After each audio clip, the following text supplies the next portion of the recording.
जय हिंद दोस्तों, मैं संजय सिंह आप सभी को आप सबके YouTube channel Sanjay online study zone पर स्वागत करता हूं। इंटर स्तरीय प्रैक्टिस सेट लाया हूं, इरूटेरिया बुक से है दोस्तों। बीएसएस इंटर स्तरीय का ये 13वां प्रैक्टिस सेट है। इससे पहले 12 प्रैक्टिस सेट मैं करवा चुका हूं। सारा प्रैक्टिस सेट का वीडियो इस चैनल के प्लेलिस्ट में उपलब्ध है और उसका मैं लिंक भी इस वीडियो के डिस्क्रिप्शन बॉक्स में टैग कर दूंगा। यदि आप लोग नहीं देखे होंगे तो जाकर उस लिंक पर क्लिक करें और सारा वीडियो देख सकते हैं। और भारतीय संविधान से भी पूरी बुक को मैं चैप्टर वाइज अपलोड कर चुका हूँ। वो घटना चक्र बुक से है। जितने भी प्रश्न पीसीएस एग्जामों में पूछे गए हैं उसका निचोड़ में डाला हूँ। पूरी बुक को मैं चैप्टर वाइज अपलोड कर चुका हूँ, उसका भी लिंक इस डिस्क्रिप्शन बॉक्स में डाल दूंगा। भारतीय इतिहास से भी पूरी वीडियो अपलोड किया हुआ है चैप्टर वाइज, उसका भी लिंक डिस्क्रिप्शन बॉक्स में डाल दूंगा। यदि आप लोग को अच्छा लगता है तो वीडियो को लाइक करें, दोस्तों के ग्रुप में शेयर करें एंड चैनल को सब्सक्राइब करना ना भूलें दोस्तों। तो चलिए स्टार्ट करते हैं। प्रैक्टिस सेट नंबर 13, इसमें GK GS and current affair जो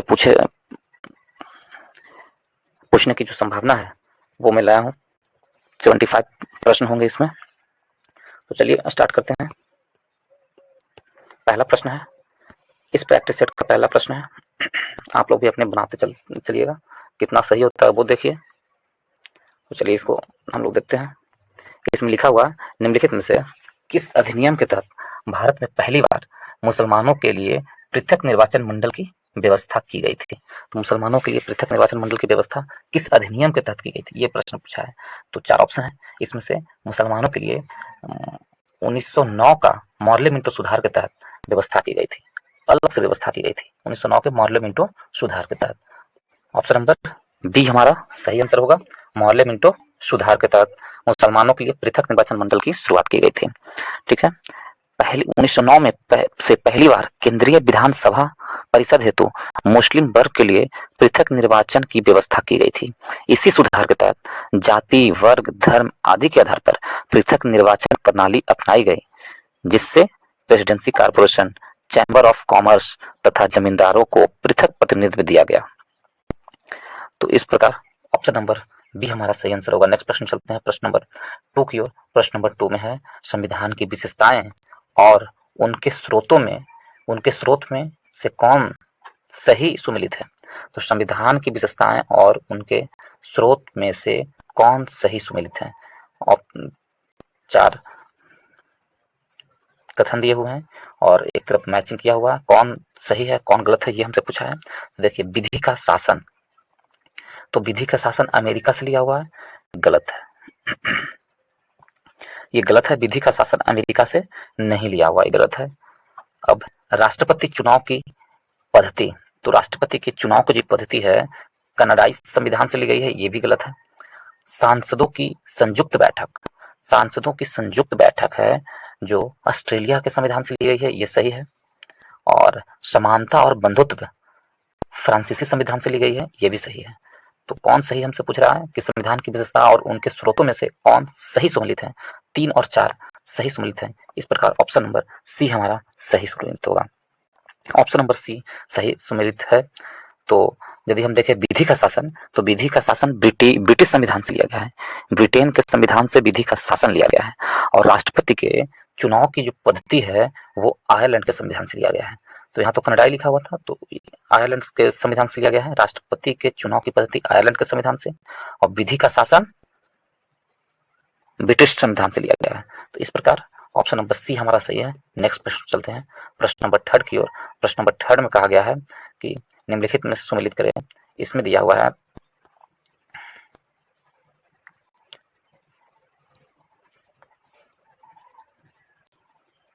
सुमेलित करने के लिए दिया हुआ है। फर्स्ट में है राष्ट्रपति पर महाभियोग की प्रक्रिया। तो राष्ट्रपति पर महाभियोग की प्रक्रिया किस अनुच्छेद के तहत लगाया जाता है, यह प्रश्न है। तो राष्ट्रपति पर महाभियोग की प्रक्रिया अनुच्छेद 61 के तहत लगाया जाता है। अनुच्छेद 61 के तहत राष्ट्रपति पर महाभियोग की प्रक्रिया लगाई जाती है। राष्ट्रपति की क्षमादान की शक्ति किससे है? तो राष्ट्रपति की क्षमादान की शक्ति अनुच्छेद 72 के तहत, अनुच्छेद 72 के तहत राष्ट्रपति की क्षमादान की शक्ति है। भारत का महान्यवादी, तो भारत का महान्यवादी अनुच्छेद 76 के तहत भारत के महान्यवादी का वर्णन दिया गया है। और संसद का सत्र 17वां तथा भंग करना अनुच्छेद 85 के तहत दिया गया है दोस्तों। तो सभी सुमेलित हैं इस प्रकार, 1 का 1, 2 का 2, 2 का बी और 3 का सी और 4 का डी। ऑप्शन नंबर ए हमारा सही आंसर होगा।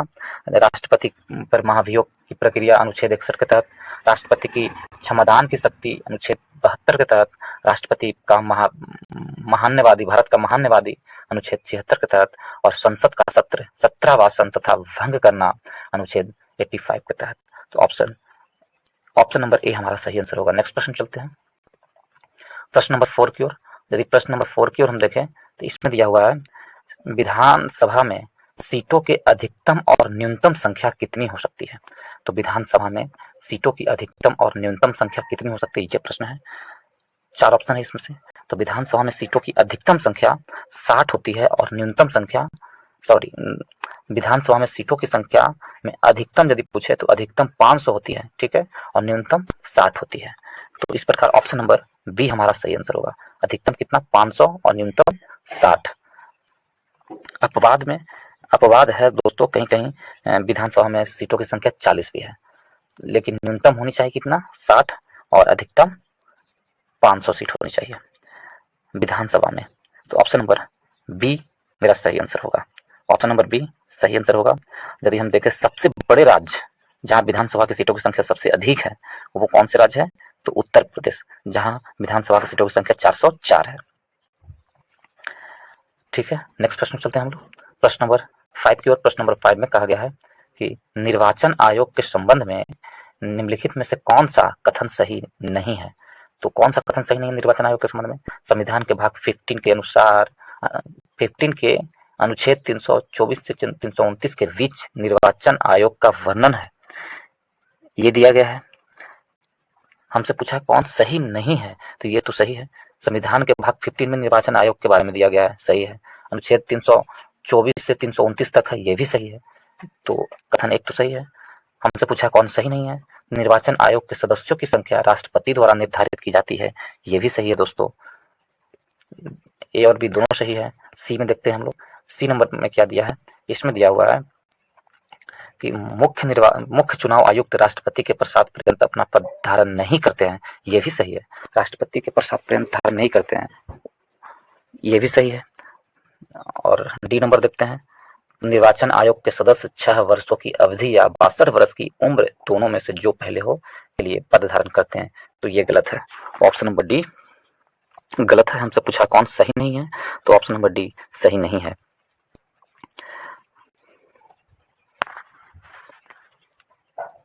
ऑप्शन नंबर डी सही नहीं है। इस प्रकार हमारा आंसर क्या होगा, ऑप्शन नंबर डी हमारा सही आंसर है। ऑप्शन नंबर डी सही आंसर होगा। ऑप्शन नंबर डी हमारा सही आंसर होगा।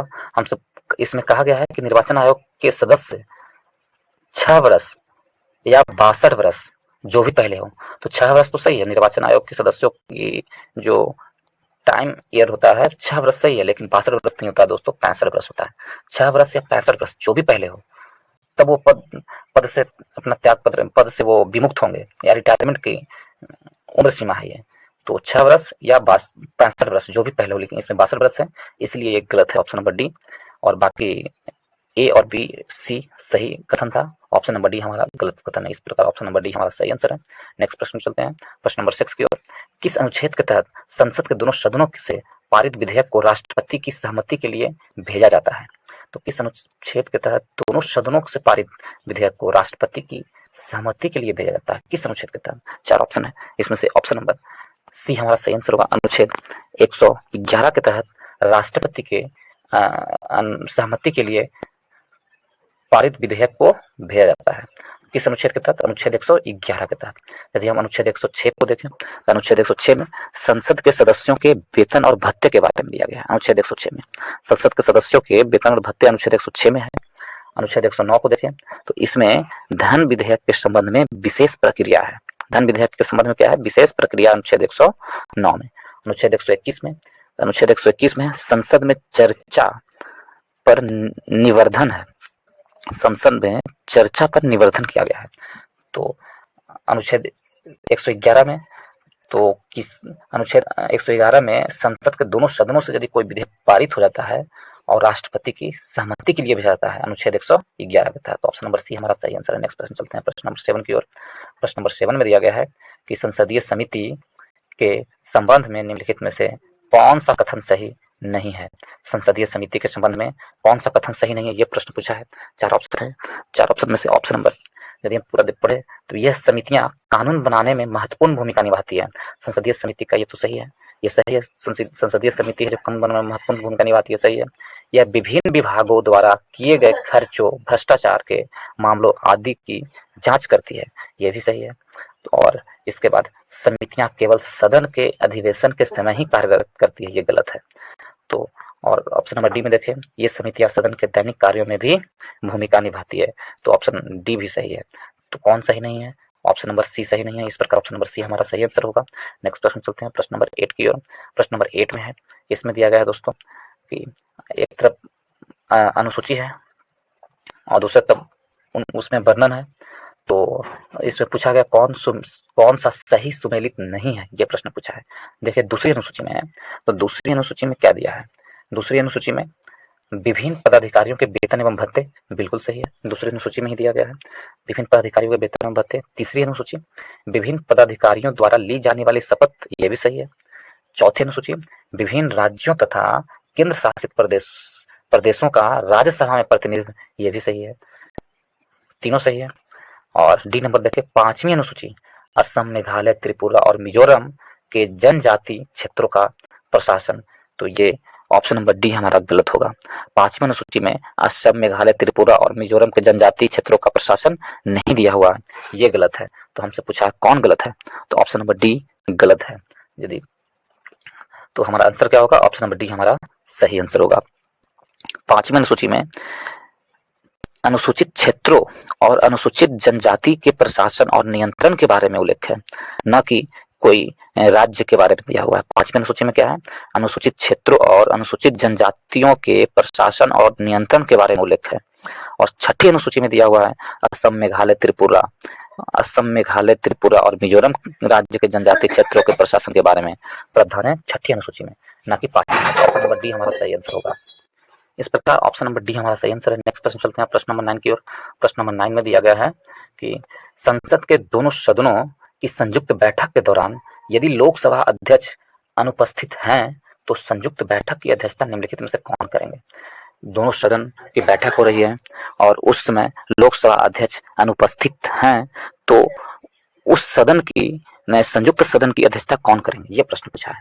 तो ऑप्शन नंबर बी हमारा सही आंसर होगा। लोकसभा के उपाध्यक्ष होंगे, वो दोनों सदनों की संयुक्त अधिवेशन की अध्यक्षता करेंगे। यदि उपाध्यक्ष भी नहीं हो तो जो भी वरिष्ठ लोकसभा में जो भी वरिष्ठ होंगे वो उनकी अध्यक्षता करेंगे। तो इस प्रकार ऑप्शन नंबर सी हमारा बी हमारा सही आंसर होगा। नेक्स्ट प्रश्न चलते हैं प्रश्न नंबर 10 की ओर। 10 नंबर प्रश्न में है सिंधु सभ्यता संबंधित है।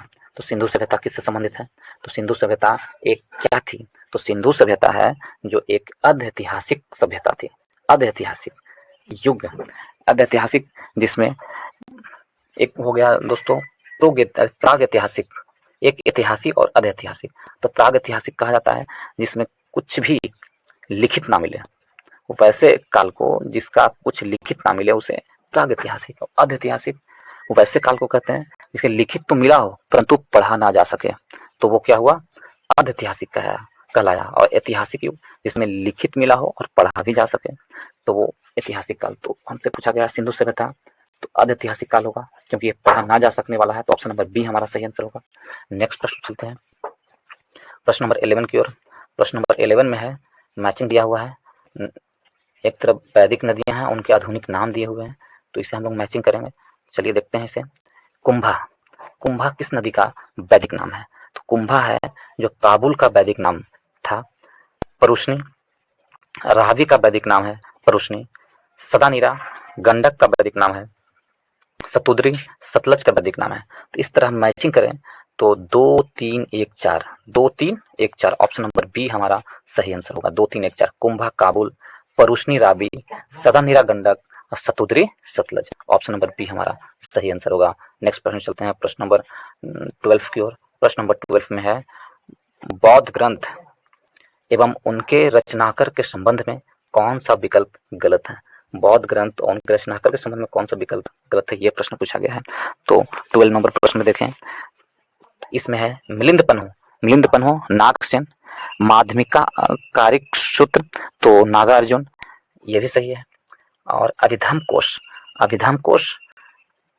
वसुबंधु, तो ये गलत है। अभिधम कोश वसुबंधु नहीं होगा, अश्वघोष ने लिखा है अभिधम कोश दोस्तों, सॉरी, अभिधम कोश वसुबंधु सही है, ये भी सही है। अभिधम कोश वसुबंधु ये सही है। और विशुद्धि मग्न अश्वघोष ये गलत है। विशुद्धि मग्न होगा, अश्वघोष ने नहीं लिखा, ये गलत है।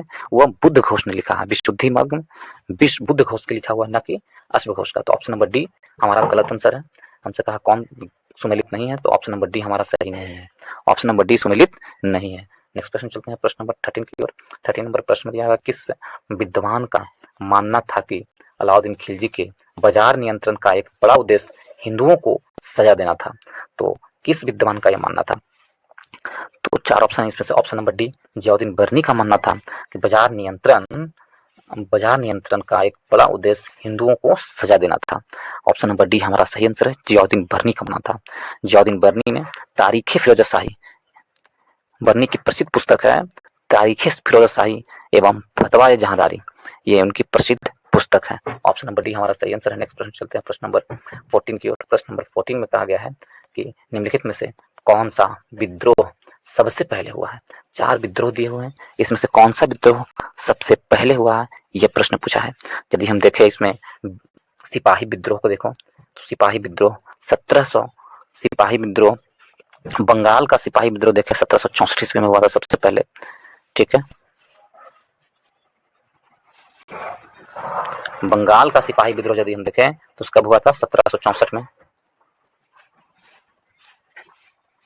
1764 में हुआ था बंगाल का सिपाही विद्रोह 1764, ठीक है। उसके बाद यदि वेल्लोर का सिपाही विद्रोह देखें तो वेल्लोर का सिपाही विद्रोह 1806 में हुआ था। कच्छ का विद्रोह देखें तो 1819 से 31 के बीच हुआ था कच्छ का सिपाही विद्रोह। कोल विद्रोह देखें तो 1831 से 32 के बीच में हुआ था कोल विद्रोह, 31 से 32 के बीच में हुआ था कोल विद्रोह, ठीक है। इस प्रकार हमसे पूछा है कि कौन पहले हुआ था, तो ऑप्शन नंबर ए हमारा सही आंसर होगा। ऑप्शन नंबर ए पहले हुआ था बंगाल का सिपाही विद्रोह, ऑप्शन नंबर ए हमारा सही आंसर होगा। ऑप्शन नंबर ए सही है। नेक्स्ट प्रश्न चलते हैं प्रश्न नंबर 15 की ओर। 15 में दिया गया है कि 1857 की क्रांति के बारे में किसने कहा था कि यह अंग्रेजों के विरुद्ध हिंदू और मुसलमानों का षड्यंत्र है। ये किसने कहा था 1857 के विद्रोह में, तो 1857 के क्रांति के समय किसने कहा था, तो टेलर एंड ऑट्रम ने कहा था कि यह विद्रोह अंग्रेजों के विरुद्ध हिंदू और मुसलमानों का षड्यंत्र है। टेलर और ऑट्रम ने कहा था। ऑप्शन नंबर डी हमारा सही आंसर होगा। नेक्स्ट प्रश्न चलते हैं प्रश्न नंबर 16 की ओर। 16 में कहा गया डॉक्टर इंद्र प्रसाद ने किसे पाकिस्तान का जन्मदाता माना है, तो डॉक्टर इंद्र प्रसाद ने पाकिस्तान का जन्मदाता किसे माना है, तो ऑप्शन नंबर सी हमारा सही आंसर होगा। लॉर्ड मिंटो को डॉक्टर इंद्र प्रसाद के अनुसार पाकिस्तान का जन्मदाता माना है। ऑप्शन नंबर सी हमारा सही आंसर है। नेक्स्ट प्रश्न चलते हैं प्रश्न नंबर 17 की ओर। प्रश्न नंबर 17 में है मद्रास महाजन सभा की स्थापना में कौन, 17 नंबर प्रश्न को देखते हैं। 17 नंबर प्रश्न दिया हुआ है, इसमें है कि भारत मद्रास महाजनपद की सभा की स्थापना में कौन सम्मिलित नहीं थे। जब मद्रास महाजन सभा स्थापना हो रही थी उस समय कौन सम्मिलित नहीं थे, तो यदि हम देखें इसमें 17 नंबर प्रश्न में, तो ऑप्शन नंबर सी हमारा सही आंसर होगा। ऑप्शन नंबर सी हमारा सही आंसर होगा। ऑप्शन नंबर सी एमजी रेनाडे शामिल नहीं थे। मद्रास महाजन सभा की स्थापना कब हुई थी, 1884 ईस्वी में मद्रास महाजन सभा की स्थापना हुई थी 1884 में। उस समय एमजी रेनाडे मौजूद नहीं थे। जी सुब्रमण्यम, पी आनंद चार्लू तथा बी राघवाचारी के द्वारा की गई थी, जबकि एमजी रनाडे उसमें सम्मिलित नहीं। तो ऑप्शन नंबर सी हमारा सही आंसर है। नेक्स्ट प्रश्न चलते हैं प्रश्न नंबर 18 की ओर। 18 में कहा गया है किस घटना के बाद महात्मा गांधी ने असहयोग आंदोलन को अपनी हिमालय जैसी भूल बताई थी। तो किस आंदोलन के दौरान, किस घटना के बाद महात्मा गांधी ने, तो option number A Chauri Chaura घटना के बाद महात्मा गांधी ने असहयोग आंदोलन को हिमालय जैसी भूल बताई थी। असहयोग आंदोलन स्टार्ट हुआ था 1 अगस्त 1920 को असहयोग आंदोलन की शुरुआत हुई थी। कब? 1 अगस्त 1920 को, और 5 फरवरी 1922 को चौरी चौरा घटना घटित हुई थी। कब? 5 फरवरी 1922 को चौरी चौरा घटना हुआ था। कब? 5 फरवरी 1922 को, और 11 फरवरी 1922 को असहयोग आंदोलन को स्थगित कर दिया गया था। इसी समय महात्मा गांधी ने कहा था कि असहयोग आंदोलन हमारी हिमालय जैसा भूल है। ऑप्शन नंबर ए हमारा सही आंसर है। नेक्स्ट प्रश्न चलते हैं प्रश्न नंबर 19 की ओर। प्रश्न नंबर 19 में कहा गया है भगत सिंह का स्मारक कहाँ स्थित है। तो भगत सिंह का स्मारक ऑप्शन नंबर सी फिरोजपुर में स्थित है। भगत सिंह का स्मारक कहाँ है? फिरोजपुर में भगत सिंह का स्मारक है। 23 मार्च 1931 को भगत सिंह, राजगुरु, सुखदेव को लाहौर में फांसी दिया गया था, और चोरी छिपे उनका अंतिम संस्कार फिरोजपुर के निकट हुसैनीवाला में कर दिया गया था। तीनों का स्मारक कहाँ स्थित है? तो फिरोजपुर में स्थित है। ऑप्शन नंबर सी हमारा सही आंसर होगा। नेक्स्ट प्रश्न चलते हैं प्रश्न नंबर 20 की ओर। प्रश्न नंबर 20 में है अलाउद्दीन के रणथंभौर अभियान में बिहार के किस शासक ने भाग लिया था। अलाउद्दीन खिलजी के रणथंभौर अभियान में बिहार के सक्र सिंह शासक ने भाग लिया था। बिहार के कौन? सक्र सिंह शासक ने भाग लिया था। ऑप्शन नंबर सी हमारा सही आंसर होगा। नेक्स्ट प्रश्न चलते हैं 21 में। 21 में है पटना के प्रथम अंग्रेज मजिस्ट्रेट के पद पर किसे नियुक्त किया गया था। तो पटना के प्रथम अंग्रेज मजिस्ट्रेट के पद पर किसे नियुक्त किया गया था? 4 ऑप्शन है, इसमें से ऑप्शन नंबर डी हमारा सही आंसर होगा। चार्ल्स फ्रांसीसी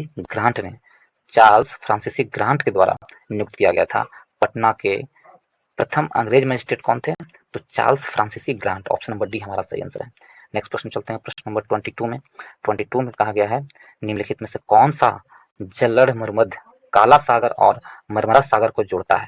कौन सा जलड़ मरुमध्य है जो काला सागर और मरमरा सागर को जोड़ता है? तो इसमें से ऑप्शन नंबर बी बास्पोरस जल मरुमध्य है। बास्पोरस जल डमरू मरुमध्य है जो काला सागर और मरमरा सागर को जोड़ती है। कौन? बास्पोरस। ऑप्शन नंबर बी हमारा सही आंसर होगा। ऑप्शन नंबर बी सही आंसर है। और ये जो है भूमध्य सागर में स्थित है। भूमध्य सागर में स्थित है बास्पोरस जलड़ मरुमध्य, और यह विश्व की एक प्रमुख जल संधि यूरोप को एशिया से अलग करती है। बास्पोरस जल डमरू मरुमध्य है इस यूरोप को एशिया से अलग करती है। ठीक है।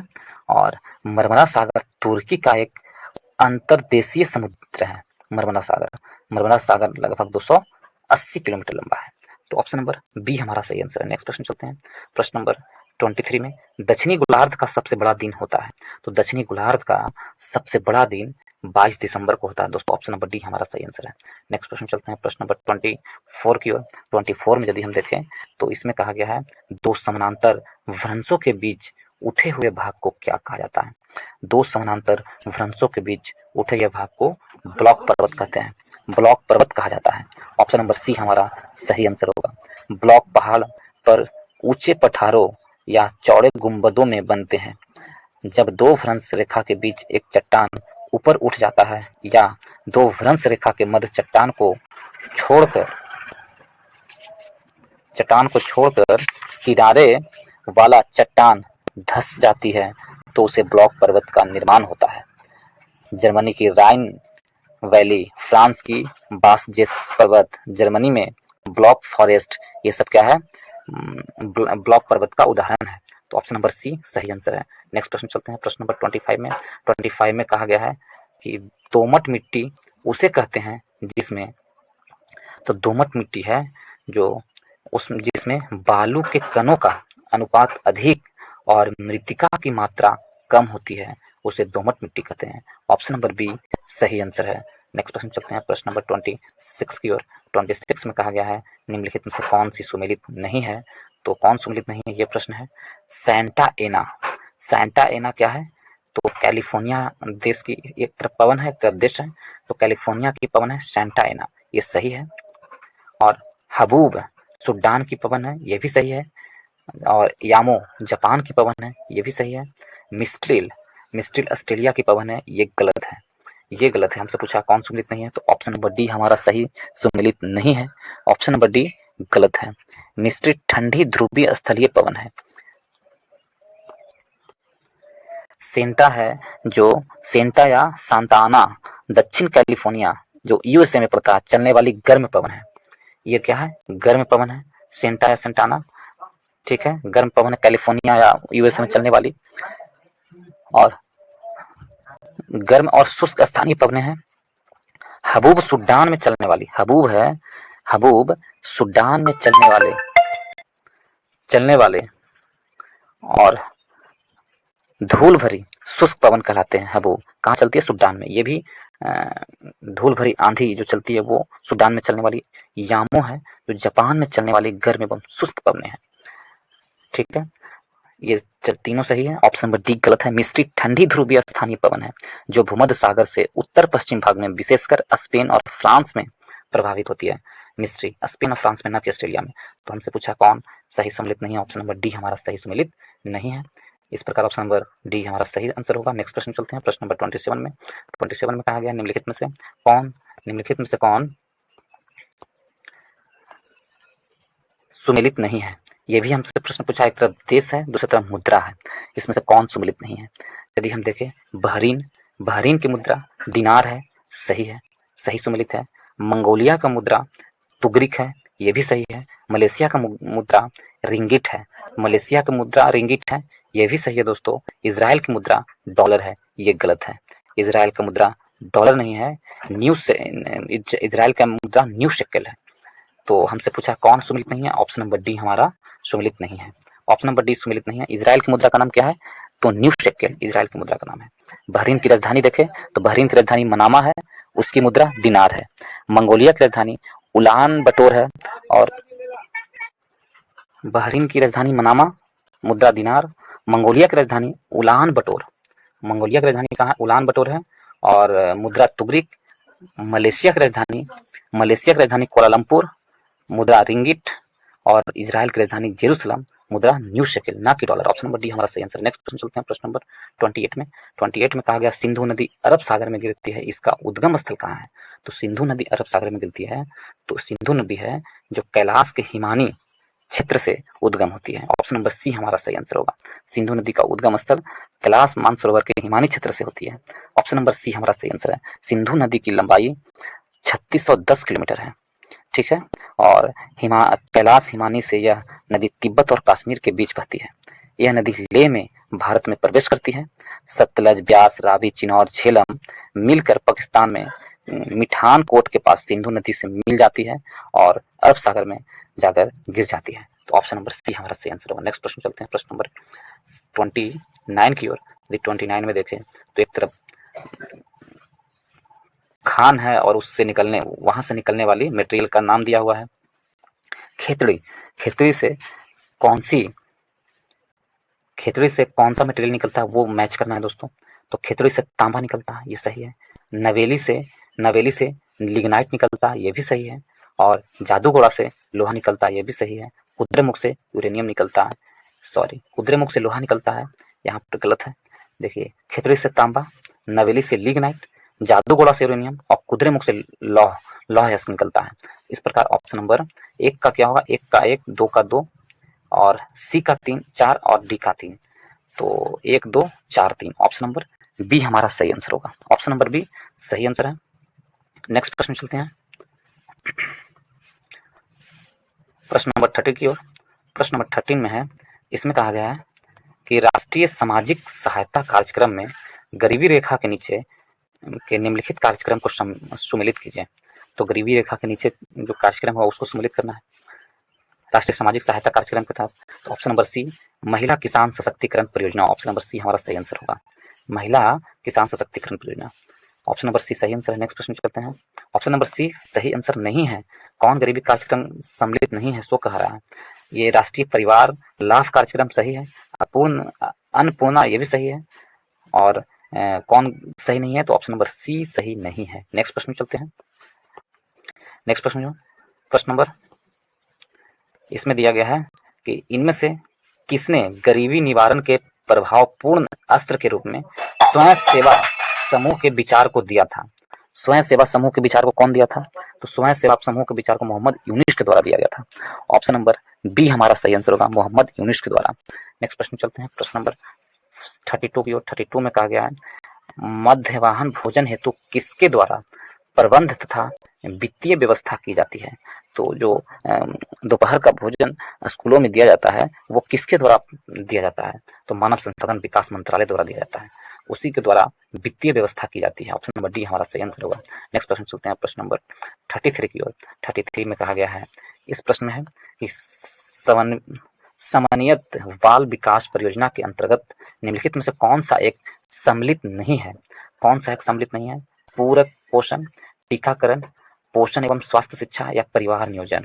तो ऑप्शन नंबर डी हमारा सही आंसर होगा, परिवार नियोजन नहीं है। ऑप्शन नंबर डी सही आंसर है। नेक्स्ट प्रश्न चलते हैं प्रश्न नंबर 34 की ओर। 34 में भारत में सामुदायिक विकास कार्यक्रम कब आरंभ हुआ था? तो भारत में सामुदायिक विकास कार्यक्रम 2 अक्टूबर 1952 को आरंभ हुआ था। भारत में सामुदायिक विकास कार्यक्रम 2 अक्टूबर 1952 को शुरुआत हुआ था। 2011 में भारत में सामुदायिक विकास कार्यक्रम प्रायोगिक स्तर पर 2011 में इस और विस्तार किया गया, लेकिन प्रायोगिक स्तर पर कब? 2 अक्टूबर 1952 को शुरू किया गया था। नेक्स्ट प्रश्न चलते हैं प्रश्न नंबर 35 की ओर। 5 में है काली क्रांति संबंधित है। तो काली क्रांति किससे संबंधित है? तो काली क्रांति है कोयला उत्पादन से संबंधित है। ऑप्शन नंबर सी हमारा सही आंसर होगा, काली क्रांति कोयला उत्पादन से संबंधित है। यदि इसमें हम देखें मत्स्य उत्पादन के लिए तो नीली क्रांति है, मत्स्य उत्पादन के लिए नीली क्रांति संबंधित है। और कच्चा तेल उत्पादन के लिए काली क्रांति, कच्चा तेल उत्पादन के लिए काली क्रांति है, कच्चा तेल उत्पादन के लिए भी काली क्रांति है दोस्तों, और कोयला उत्पादन के लिए भी होगा। और इसमें दिया हुआ है फिर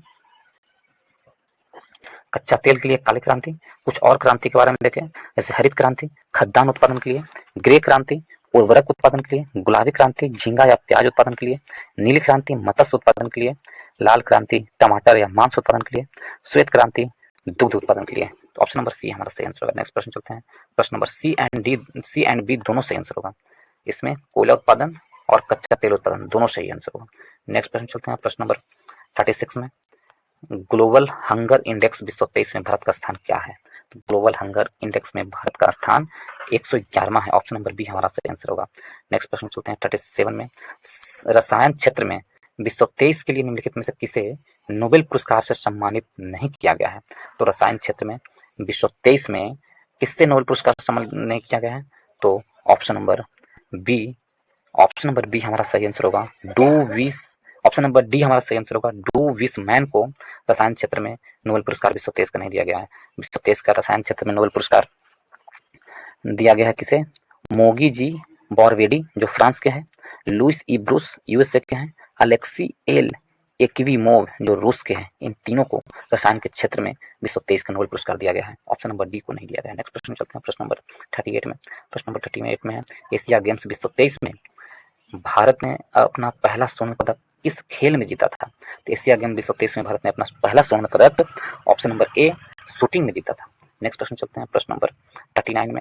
प्रश्न नंबर 39 में प्रतिवर्ष अंतर्राष्ट्रीय सांकेलित भाषा दिवस कब मनाया जाता है? तो सांकेलित भाषा है जो प्रतिवर्ष 23 सितंबर को मनाया जाता है। ऑप्शन नंबर बी हमारा सही आंसर होगा, 23 सितंबर को प्रतिवर्ष मनाया जाता है। नेक्स्ट प्रश्न चलते हैं प्रश्न नंबर 40 में। प्रश्न नंबर 40 में कहा गया संयुक्त राष्ट्र ने वर्ष 2023-24 के लिए भारत की जीडीपी वृद्धि दर कितना अनुमानित की है? तो भारत की जीडीपी वृद्धि की दर देखें तो 6.7% अनुमानित किया गया है। 6.7% अनुमानित किया गया। ऑप्शन नंबर डी हमारा सही आंसर होगा। नेक्स्ट प्रश्न चलते हैं प्रश्न नंबर 41 की ओर। 41 में मुख्यमंत्री महिला उद्यमी योजना की शुरुआत किस राज्य द्वारा किया गया है? तो मुख्यमंत्री महिला उद्यमी योजना की शुरुआत ऑप्शन नंबर ए बिहार के द्वारा किया गया है। किसके द्वारा? बिहार के द्वारा मुख्यमंत्री महिला उद्यमी योजना की शुरुआत बिहार के द्वारा किया गया है। इसके तहत 10 लाख की राशि प्रदान की जाती है। नेक्स्ट प्रश्न चलते हैं प्रश्न नंबर 32 में 42 में कहा गया सतत विकास रिपोर्ट 2023 में प्रथम स्थान पर कौन सा देश है? सतत विकास रिपोर्ट 2023 में प्रथम स्थान पर कौन सा देश है? तो ऑप्शन नंबर ए फिनलैंड है। सतत विकास रिपोर्ट में फिनलैंड प्रथम स्थान पर है और भारत का स्थान 112वां है। भारत का स्थान कितना है? 112वां है। नेक्स्ट प्रश्न चलते हैं, प्रश्न नंबर 43 में। 43 में विश्व आर्थिक मंच WEF की बैठक 2023 में कहाँ आयोजित किया गया है? तो विश्व आर्थिक मंच है जो इसकी स्थापना दावोस में की गई है। ऑप्शन नंबर ए हमारा सही आंसर होगा दावोस में, स्विट्जरलैंड के दावोस में आयोजित किया गया था। नेक्स्ट प्रश्न चलते हैं, प्रश्न नंबर 44 में। इसमें कहा गया आईसीसी विश्व कप 2023 के ब्रांड एम्बेसडर के रूप में किसे नामित किया गया था? तो आईसीसी विश्व कप जो हुआ था उसमें ब्रांड एम्बेसडर के रूप में शाहरुख खान को नामित किया गया था। ऑप्शन नंबर बी सही आंसर है। नेक्स्ट प्रश्न चलते हैं 45 में है किस मंत्रालय द्वारा साथी पोर्टल को लॉन्च किया गया है? तो साथी पोर्टल किस मंत्रालय के द्वारा लॉन्च किया गया है? कृषि मंत्रालय के द्वारा साथी पोर्टल लॉन्च किया गया। ऑप्शन नंबर ए हमारा सही आंसर है। वे वांग थुओंग किस देश के नए राष्ट्रपति बने हैं? वे वांग थुओंग है वियतनाम के नए राष्ट्रपति बने हैं। ऑप्शन नंबर सी हमारा सही आंसर होगा। वियतनाम के नए राष्ट्रपति कौन है? बे वांग थुओंग है जो वियतनाम के नए राष्ट्रपति हैं, जबकि वहाँ के वियतनाम के प्रधानमंत्री फाम मिन चिन्ह बने हैं। प्रधानमंत्री कौन है? फाम मिन चिन्ह। वियतनाम की राजधानी देखें तो हनोई है। वियतनाम की राजधानी हनोई, वहाँ का संसद को नेशनल असेंबली कहा जाता है। ऑप्शन नंबर सी हमारा सही आंसर। नेक्स्ट प्रश्न चलते हैं, प्रश्न नंबर 47 की ओर। 47 में कहा गया है दोस्तों, इसमें दिया गया है सर्वाधिक वनावरण प्रतिशत वाला राज्य निम्नलिखित में से कौन सा है? तो सर्वाधिक वनावरण प्रतिशत वाला राज्य option number A Arunachal Pradesh में सबसे अधिक वनावरण प्रतिशत यदि देखें तो सबसे अधिक कहाँ है? अरुणाचल प्रदेश में है। इन चारों ऑप्शन से देखें तो अरुणाचल प्रदेश में सबसे अधिक वनावरण प्रतिशत वाला राज्य है, लेकिन सबसे अधिक भारत में देखें तो मिजोरम में 84.53 है। उसके बाद सेकंड स्थान पर 79.33 अरुणाचल प्रदेश में है। उसके बाद मेघालय आता है दोस्तों 76% के साथ, लेकिन इसमें मिजोरम नहीं है। तो इस प्रकार ऑप्शन नंबर ए हमारा सही आंसर होगा, अरुणाचल प्रदेश। नेक्स्ट प्रश्न चलते हैं, प्रश्न नंबर 48 में। 48 में कहा गया है केंद्र सरकार द्वारा 500 गीगावाट अक्षय ऊर्जा लक्ष्य प्राप्त करने का लक्ष्य कब तक रखा गया है? तो केंद्र सरकार है जो 2030 तक 500 गीगावाट अक्षय ऊर्जा लक्ष्य प्राप्त करने का लक्ष्य रखा है। ऑप्शन नंबर बी हमारा सही आंसर है। नेक्स्ट प्रश्न चलते हैं, प्रश्न नंबर 49 की ओर।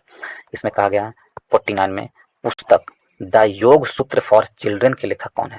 तो पुस्तक द योग सूत्र और चिल्ड्रन के लेखक रूपा पाई हैं। ऑप्शन नंबर ए हमारा सही आंसर होगा, रूपा पाई है। नेक्स्ट प्रश्न चलते हैं, प्रश्न नंबर 50 की ओर। प्रश्न नंबर 50 में है कि 21वीं एशिया गेम्स का आयोजन कहाँ किया जाएगा? तो 21वीं एशिया गेम का आयोजन कतर में किया जाएगा। ऑप्शन नंबर बी हमारा सही आंसर होगा। कतर में 21वीं एशिया गेम का आयोजन किया जाएगा। यदि देखें 2026 का जो एशिया गेम होगा वो कहाँ होगा? तो 20वां जो एशिया गेम होगा 21वीं तो कहाँ होगा? कतर में होगा। और कब होगा? 2030 में होगा। 21वीं एशिया गेम्स 2030 में होगा, कहाँ? कतर में होगा। लेकिन 20वीं एशिया गेम कहाँ होगा? तो जापान में होगा। 20वीं एशिया गेम जापान में होगा और 2026 में होगा जापान में 20वीं एशिया गेम। ये 2026 में होगा जापान में 20वीं एशिया गेम, ठीक है। और इससे पहले जो 19वीं एशिया गेम हुआ है वो चीन में हुआ है दोस्तों। तो हमसे पूछा गया 21वीं, ऑप्शन नंबर बी हमारा सही आंसर है। नेक्स्ट प्रश्न चलते हैं, प्रश्न नंबर 51 की ओर। 51 में है जब प्रकाश एक से दूसरे माध्यम में प्रवेश करती है तो उसके तरंगदैर्घ्य पर क्या प्रभाव पड़ता है? जब प्रकाश एक माध्यम से दूसरे माध्यम में परिवर्तित करते हैं तो उसमें उसके तरंगदैर्घ्य क्या होती है? परिवर्तित हो जाती है। ऑप्शन नंबर ए हमारा सही आंसर होगा। नेक्स्ट प्रश्न चलते हैं, प्रश्न नंबर 52 की ओर। 52 नंबर प्रश्न में देखें इसमें क्या है? 52 नंबर प्रश्न में है कि इसमें दिया गया है एसआई पद्धति में कितने मूल मात्रकों को स्वीकार किया गया है? तो एसआई पद्धति में 7 मूल मात्रकों को स्वीकार किया गया है। ऑप्शन नंबर बी हमारा सही आंसर होगा। जैसे 7 मूल मात्रक कौन कौन है? लंबाई का मूल मात्रक मीटर है, द्रव्यमान का किलोग्राम, समय का सेकेंड, विद्युत धारा का एम्पियर, ताप का केल्विन, ज्योति तीव्रता कैंडिला और पदार्थ की मात्रा मोल होता है। ये 7 मूल मात्रक है। ऑप्शन नंबर बी हमारा सही आंसर होगा। नेक्स्ट प्रश्न चलते हैं, प्रश्न नंबर 53 की ओर। 53 में कहा गया है एक मैचिंग दिया हुआ है, कथन दिया हुआ है, उसे मैच करना है। पदार्थ के अम्लीय और क्षारीय होने का प्रकृति का सूचक दिया गया है, वो बताना है कौन कौन है अम्लीय और क्षारीय का सूचक है। तो लिटमस लिटमस, हल्दी, वनीला और लौंग, ये सभी है जो अम्लीय या क्षारीय होने का प्राकृतिक सूचक है। ऑप्शन नंबर डी हमारा सही आंसर होगा, सभी का सभी है। नेक्स्ट क्वेश्चन चलते हैं, प्रश्न नंबर 54 में, फाइबर ऑप्टिक्स किस सिद्धांत पर कार्य करता है? तो फाइबर ऑप्टिक्स है संपूर्ण आंतरिक प्रवर्तन के सिद्धांत पर कार्य करता है। ऑप्शन नंबर अब संपूर्ण आंतरिक परिवर्तन, ऑप्शन नंबर सी हमारा सही आंसर होगा। नेक्स्ट प्रश्न चलते हैं, प्रश्न नंबर 55 में, इसमें कहा गया बर्तन को चमकीला बनाने के लिए उपयोग में लाए जाने वाला पदार्थ निम्नलिखित में से कौन है? तो बर्तन को चमकीला बनाने के लिए जिंक ऑक्साइड, क्लोराइड नहीं, ऑप्शन नंबर बी होगा, जिंक ऑक्साइड का प्रयोग किया था। ऑप्शन नंबर बी हमारा सही आंसर होगा, जिंक ऑक्साइड का प्रयोग किया जाता है बर्तन को चमकाने के लिए। नेक्स्ट प्रश्न चलते हैं, प्रश्न नंबर 52 की ओर, 52 में है 56 की ओर, मेढक के संबंध में निम्नलिखित में से असत्य कथन कौन सा है? तो कौन सा असत्य कथन है मेढक के बारे में? त्वचा से सांस लेती है मेढक, ये सही है। शीत रक्त प्राणी है मेढक, ये भी सही है। ये उभयचर वर्ग के अंतर्गत आता है, ये भी सही है। हमसे पूछा कौन सही नहीं है, तो ऑप्शन नंबर सी सही नहीं है। कायांतरण में आंत बड़ी हो जाती है, ये गलत है। तो ऑप्शन नंबर सी हमारा सही आंसर होगा। कौन सा कथन असत्य है? तो ऑप्शन नंबर सी असत्य है। नेक्स्ट प्रश्न चलते हैं, प्रश्न नंबर 57 की ओर, इसमें दिया गया है निम्नलिखित में से कौन सी रसायन मच्छर भगाने वाली दवाओं में सक्रिय रूप से पाई जाती है? तो मच्छर भगाने वाली दवाओं में एलिथ्रीन नामक रसायन पाई जाती है, ऑप्शन नंबर बी हमारा सही आंसर होगा। नेक्स्ट प्रश्न चलते हैं 58 में, एक कार्बन क्रेडिट का मान कितना होता है? तो एक कार्बन क्रेडिट का मान कितना होता है, ये प्रश्न पूछा है। तो 1000 किलोग्राम CO2 होता है, ऑप्शन नंबर सी हमारा सही आंसर होगा। मानव शरीर के भार का कुल कितना हिस्सा ऑक्सीजन होता है? तो मानव शरीर के कुल भार का 65% हिस्सा में ऑक्सीजन होता है, ऑप्शन नंबर डी हमारा सही आंसर होगा। नेक्स्ट प्रश्न चलते हैं 60 नंबर प्रश्न की ओर। 60 नंबर प्रश्न में दिया गया है, इसमें सुमेलित करने के लिए दिया गया है, कौन सुमेलित नहीं है वो हमसे पूछा है। तो मैग्नीशियम से आतिशबाज होती है, ये सुमेलित है, सही है। मैग्नीशियम का कार्य क्या है? आतिशबाजी में काम होता है मैग्नीशियम, ये सुमेलित है दोस्तों। और मैग्नीज है, जो मैग्नीज का कार्य क्या है? तो वो फर्टिलाइजर में उपयोग किया जाता है, ये भी सुमेलित है। और टंगस्टन इलेक्ट्रिक बल्ब में सुमेलित उपयोग किया जाता है, ये भी सही है। और तांबा गैल्वेनीकरण, ये गलत है, तांबा गैल्वेनीकरण में उपयोग नहीं किया जाता है, ठीक है। गैल्वेनीकरण में जिंक का उपयोग किया जाता है, ना कि तांबा में, ठीक है। तो ऑप्शन नंबर डी हमारा गलत है। हमसे पूछा कौन सही नहीं है, ऑप्शन नंबर डी सही नहीं है, इस प्रकार ऑप्शन नंबर डी हमारा सही आंसर होगा। नेक्स्ट प्रश्न चलते हैं फिर 61 में, फास्फोरस का कौन सा अपरूप अंधेरे और एवं वायु में रखे जाने पर स्वतः जल उठता है? तो फास्फोरस का श्वेत फास्फोरस है, जो वायु एवं अंधेरे में रखने पर स्वतः जल उठता है, ऑप्शन नंबर बी हमारा सही आंसर है। नेक्स्ट प्रश्न चलते हैं 62 में निम्नलिखित में से किसकी मात्रा अम्ल वर्षा में सबसे अधिक होती है? तो अम्ल वर्षा में सबसे अधिक किसकी मात्रा होती है? H2SO4 की मात्रा सबसे अधिक होती है अम्ल वर्षा में, ऑप्शन नंबर बी हमारा सही आंसर है। नेक्स्ट प्रश्न चलते हैं प्रश्न नंबर 63 में है, सांस लेने एवं छोड़ने की क्रिया के दौरान कौन सी गैस की मात्रा प्रभावी नहीं होती है? तो सांस लेने और छोड़ने में कौन सी गैस की मात्रा में कोई प्रभाव नहीं पड़ता है, ये प्रश्न है। तो इसमें सल्फर डाइऑक्साइड है, H2SO4 पर कोई प्रभाव नहीं पड़ता है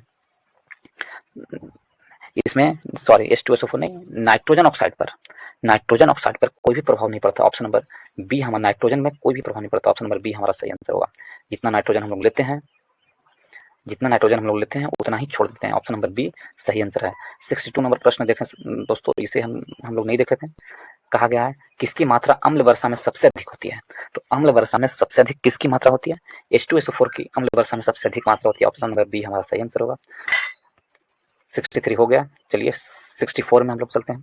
मानव शरीर में पाई जाने वाली सबसे छोटी हड्डी कौन सी है? तो मानव शरीर में पाई जाने वाली सबसे छोटी हड्डी स्टेपिज है, जो कान की हड्डी होती है, ऑप्शन नंबर ए हमारा सही आंसर होगा। स्टेपिज है जो कान की हड्डी होती है। नेक्स्ट प्रश्न चलते हैं 65 में, कास्टिक सोडा का रासायनिक सूत्र है? तो कास्टिक सोडा का रासायनिक सूत्र NaOH, ऑप्शन नंबर बी हमारा सही आंसर होगा। कास्टिक सोडा का रासायनिक सूत्र है NaOH, ऑप्शन नंबर बी सही आंसर है। नेक्स्ट प्रश्न चलते हैं प्रश्न नंबर 66 में। प्रश्न नंबर 66 में है, निम्नलिखित में तत्वों में से पृथ्वी पर सबसे भारी प्राकृतिक तत्व कौन सा है? तो सबसे भारी प्राकृतिक तत्व कौन सा है पृथ्वी पर? ऑप्शन नंबर ए यूरेनियम है सबसे भारी तत्व पृथ्वी पर। ये चार ऑप्शन में से यूरेनियम सबसे भारी तत्व है। जिसका परमाणु भार 238.03 होता है एवं इसका घनत्व 19.05% घन मीटर होता है। सबसे हल्का तत्व बोले तो हाइड्रोजन है। पृथ्वी पर सबसे भारी धातु बोले तो ऑस्मियम है। पृथ्वी पर सबसे भारी धातु ऑस्मियम है और सबसे हल्का तत्व हाइड्रोजन है। नेक्स्ट प्रश्न चलते हैं। प्रश्न नंबर 67 में निम्नलिखित में से कौन सा तना का उदाहरण नहीं है? तना का उदाहरण कौन नहीं है? तो ऑप्शन नंबर सी शकरकंद तना का उदाहरण नहीं है। बाकी आलू, गन्ना, अदरक सभी तना का उदाहरण है। ऑप्शन नंबर सी शकरकंद तना का उदाहरण नहीं है। ऑप्शन नंबर सी सही आंसर होगा। नेक्स्ट प्रश्न चलते हैं 68 की ओर। 68 में कहा गया है अभावजन्य रोग किससे कहते हैं? अभावजन्य रोग किससे कहा जाता है? तो 68 है। अभावजन्य रोग है जो पोषक तत्वों के अभाव के कारण होने वाला रोग को कहते हैं। ऑप्शन नंबर सी हमारा सही आंसर होगा। नेक्स्ट प्रश्न चलते हैं। प्रश्न नंबर 69 में। 69 में है मलेरिया से प्रभावित होने वाला अंग कौन है? तो मलेरिया से प्रभावित होने वाला अंग प्लीहा है। ऑप्शन नंबर सी सही आंसर है। नेक्स्ट प्रश्न चलते हैं। प्रश्न नंबर 70 की ओर। 70 नंबर प्रश्न में दिया गया है दोस्तों कि वस्त्र निर्माण में प्रयोग में लाए जाने वाले ऐसे पदार्थ जिनका स्रोत पादप नहीं होता है कहलाते हैं। वस्त्र निर्माण में प्रयोग लाए जाने वाले ऐसे पदार्थ जिनका स्रोत पादप नहीं होता है वो क्या कहलाते हैं? वो वे संश्लिष्ट तंतु कहलाते हैं। ऑप्शन नंबर ए हमारा सही आंसर होगा। संश्लिष्ट तंतु कहलाते हैं। नेक्स्ट प्रश्न चलते हैं। प्रश्न नंबर 71 की ओर। 71 में कहा गया है कि निम्नलिखित में से कौन सा अनुवांशिक रोग नहीं है? तो कौन अनुवांशिक रोग नहीं है? 4 ऑप्शन है इसमें से। डोमेनिशिया अनुवांशिक रोग नहीं है। डोमेनिशिया है जो अनुवांशिक रोग नहीं है। ऑप्शन नंबर ए हमारा सही आंसर होगा। 72 में हमारे शरीर को मुख्य रूप से ऊर्जा प्रदान करता है। तो हमारे शरीर को मुख्य रूप से ऊर्जा कौन प्रदान करता है? कार्बोहाइड्रेट है जो हमारे शरीर को मुख्य रूप से ऊर्जा प्रदान करता है। ऑप्शन नंबर ए हमारा सही आंसर है। नेक्स्ट प्रश्न चलते हैं। प्रश्न नंबर 73 की ओर। प्रश्न नंबर 73 में है कि भिंड नियंत्रण हेतु प्रयोग में लाई जाने वाली अश्रु गैस में कौन सी गैस होती है? भिंड नियंत्रण हेतु प्रयोग में लाई जाने वाली आंसू गैस में कौन नियंत्रित होती है? तो अमोनियम होती है। जो अश्रु गैस में कौन सा होता है? अमोनियम का उपयोग किया जाता है। ऑप्शन नंबर सी हमारा सही आंसर होगा। नेक्स्ट प्रश्न चलते हैं। प्रश्न नंबर 74 में शरीर में अतिरिक्त ग्लूकोज या ग्लाइकोजन में परिवर्तित होकर कहाँ भंडारित रहता है? तो शरीर में अतिरिक्त ग्लूकोज होता है जो ग्लाइकोजन में परिवर्तित होकर यकृत में भंडारित रहता है। ऑप्शन नंबर बी हमारा सही आंसर है। नेक्स्ट प्रश्न चलते हैं। प्रश्न नंबर 75 में H1N2 इन्फ्लुएंजा वायरस के कारण निम्नलिखित में से कौन सा रोग होता है? H9N2 इन्फ्लुएंजा वायरस से कौन सा प्रभावित होता है? तो ब्लड फ्लू है। H5N1 या H9N2 इन्फ्लुएंजा वायरस है, एक दुर्लभ प्रकार का वायरस है। दोनों ही वायरस एविएशन इन्फ्लुएंजा या ब्लड फ्लू रोग का कारण होता है। H9N2 या N5N1 ये दोनों ही बर्ड फ्लू का कारण होता है। ऑप्शन नंबर ए हमारा सही आंसर होगा। इसके साथ ही इस वीडियो को समाप्त करते हैं दोस्तों। यदि आप लोगों को अच्छा लगा हो तो वीडियो को लाइक करें, दोस्तों के ग्रुप में शेयर करें और चैनल को सब्सक्राइब करना ना भूलें। इस वीडियो को देखने के लिए बहुत बहुत धन्यवाद।